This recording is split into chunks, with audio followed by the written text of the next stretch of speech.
Olá, bora falar de um assunto que é, sem brincadeira, um dos pilares do desenvolvimento web hoje em dia: a performance no front-end. Sabe, no mundo em que cada milissegundo conta, ter as ferramentas e as estratégias certas é o que realmente diferencia uma aplicação boa de uma aplicação fantástica. Então vamos começar com uma pergunta bem direta. No cenário digital que a gente vive, a paciência das pessoas é mínima. Velocidade deixou de ser um luxo, né? Virou uma expectativa básica. Se a aplicação não responde na hora, o interesse pode se perder para sempre.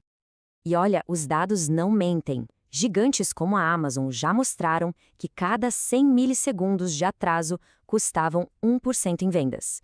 Imagina, um atraso de um segundinho só pode causar uma queda brutal no engajamento e nas conversões. O risco é real e o impacto no bolso é imediato. Então, vamos lá. Pelo começo, qual é o custo de ser lento? É super importante a gente entender que performance não é só um detalhe técnico, coisa de dev. É, na verdade, um pilar central para o sucesso de qualquer negócio digital. Pensa bem, uma interface que é ágil, que responde rápido, mantém todo mundo engajado, feliz. Agora, uma que trava ou que demora para carregar, só causa frustração e a pessoa vai embora. E tem mais, os mecanismos de busca, tipo Google, dão prioridade e recompensam os sites mais rápidos, com posições melhores nos resultados. Tá, mas por onde a gente começa a otimizar? O primeiríssimo passo é sair do "eu acho que" e ir para a medição de verdade. Não dá para melhorar o que a gente não mede, certo? Então precisamos trocar as suposições por dados concretos para achar onde estão os verdadeiros gargalos. E para nos dar um norte, o Google criou os Core Web Vitals. Pensa neles como se fossem os sinais vitais de uma página. Eles medem três coisas essenciais: o LCP, que é a rapidez com que o conteúdo principal aparece, o FID, que mede a resposta a um clique, e o CLS, que vê se a página fica pulando enquanto carrega. Essas métricas são a nossa bússola para uma boa experiência. Para ter o cenário completo, a gente precisa olhar para essas 4 áreas críticas. Desde o tempo total que a aplicação leva para carregar, passando pelo tamanho dos pacotes que a gente envia para o navegador, até como a aplicação se comporta em tempo de uso e quanta memória ela está consumindo. Beleza, agora que a gente já sabe o que medir, vamos falar do kit de ferramentas. Vamos dar uma olhada no stack moderno que não só ajuda a gente a identificar, mas principalmente a resolver esses problemas de performance de um jeito bem eficiente. Nossa análise aqui parte de um stack que é bem conhecido e super robusto. Usar React com TypeScript e Tailwind CSS já nos dá, de cara, uma base muito sólida para construir aplicações que são eficientes e escaláveis desde o comecinho. E aqui entra o primeiro grande herói da história, o Vite. Ele não é só mais uma ferramenta de build, não. Ele praticamente redefine a experiência de desenvolvimento com uma velocidade que é impressionante. E ainda entrega builds de produção super otimizadas.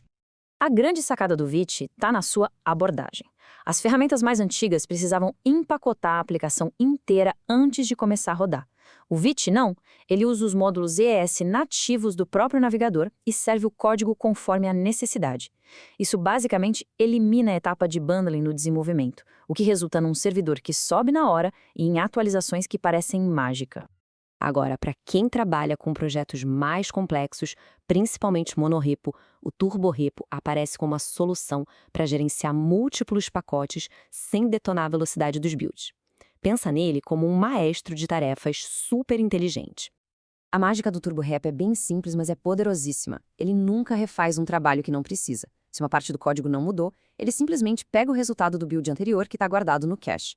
Em projetos gigantescos com dezenas de pacotes, a economia de tempo é absurda. E essa ideia de não refazer o trabalho nos leva direto para a estratégia de maior impacto de todas quando o assunto é otimização de build, o caching. Se existe uma regra de ouro para velocidade máxima, com certeza é essa. Essa comparação aqui deixa tudo muito claro, né? O método antigo, de ter que reconstruir o projeto inteiro a cada pequena alteração, é simplesmente insustentável hoje em dia. A abordagem moderna, incremental, que essas novas ferramentas permitem, é uma virada de chave completa em eficiência. E essa citação resume perfeitamente a filosofia toda. O objetivo não é só fazer as coisas mais rápido, mas sim evitar fazer o mesmo trabalho de novo e de novo. É aí que está o verdadeiro ganho de performance.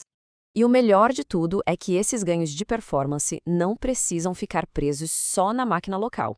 Eles podem e devem ser automatizados e compartilhados com a equipe inteira através do pipeline de integração e entrega contínua.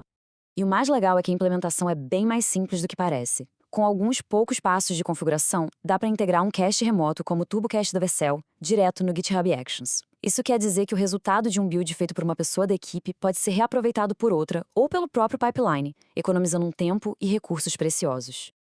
Então, resumindo a ópera, cada ferramenta ataca um ponto de dor específico.